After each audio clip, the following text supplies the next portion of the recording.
Okay, on to the next step. Up until now, we've been doing some pretty basic things with Photoshop, and now we're going to kind of turn it up a little bit and add a little bit more technique. The next layer that I added here is a basic picture of the universe. I went over to my bridge, found a picture that I liked, double-clicked on it, and brought it into Photoshop. As you can see with the original flyer, there is no picture of a universe, but that's just something that I wanted to add on my own.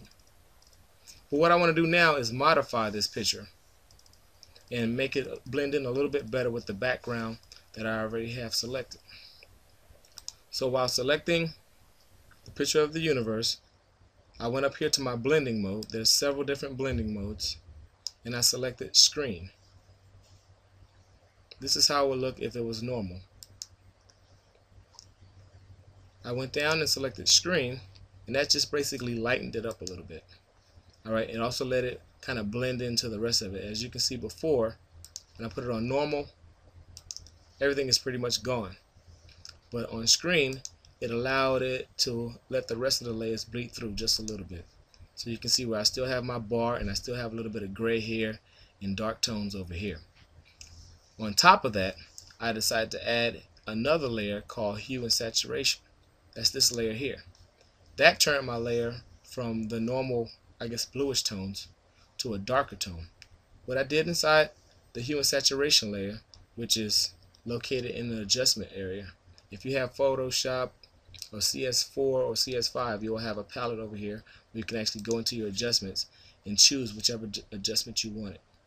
What I did was I clicked on the hue and saturation layer and added a hue and saturation layer to the top of the universe here. So let's go in here and see what I did. Double clicked on that.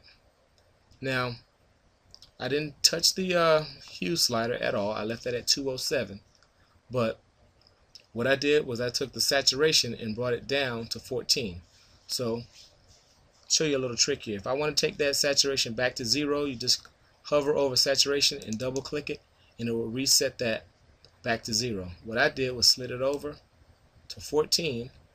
It's not working right now. 14, and I took my lightness. We can do the same thing with that. Double click it, and it'll bring it back to 0, and I brought that down to negative 74. Let's just make that 74. Negative 74. And that's how I got this layer here. Now if you notice, the hue and saturation has this little arrow that's pointing toward the universe that I have there. That means I clipped it to this layer, which means that this hue and saturation layer is only going to affect this layer that's below it. How I did that was, what you do, you hover your mouse in between both layers, between this layer and that layer, right where the line is. You're going to press alternate on the PC or option on the Mac, and you can see where that little circle kind of shows there, and you clip it. What I just did was unclipped it, but that's just to show you how I did it. So what you do is you press alternate on the PC or option on the Mac and click it, and that's going to clip that layer only to the layer below it. Another thing that I did was I took this hue and saturation layer, and let's change that to screen. Let's see what it looks like. You see it kind of made it brighter again. Let's change that back to normal. I want it to be darker. So all you see is like a vague portion of the sky here. Okay, now the layer above it is just a layer that's actually not in the fly, but what I wanted to do was give you more detail of what the blending modes are. So I just created this, and we're going to isolate that by right clicking the eye. Let's activate that layer first. Right click that eye, press show / hide all other layers, and that's only going to show me this layer here. And let's see this layer here too, so we can get some contrast. Blending modes. What we have are several different blending modes. You have your normal blending mode here. You have dissolve, which kind of makes your layer a little bit speckly, I guess you want to call it. You have your darkening blending modes. Below that, you have your lighten blending modes. Then you have your contrast blending modes. And we're not going to talk about the differences, exclusion, subtraction, or divide, but you also have your hue, saturation, color, and luminosity blending modes.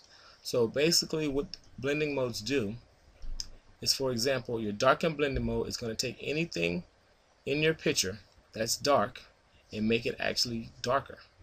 So any other pixels that's dark is going to actually see those pixels and make those pixels even darker. What it's going to do in contrast to that is get rid of anything that's light. So let's go ahead and select darken.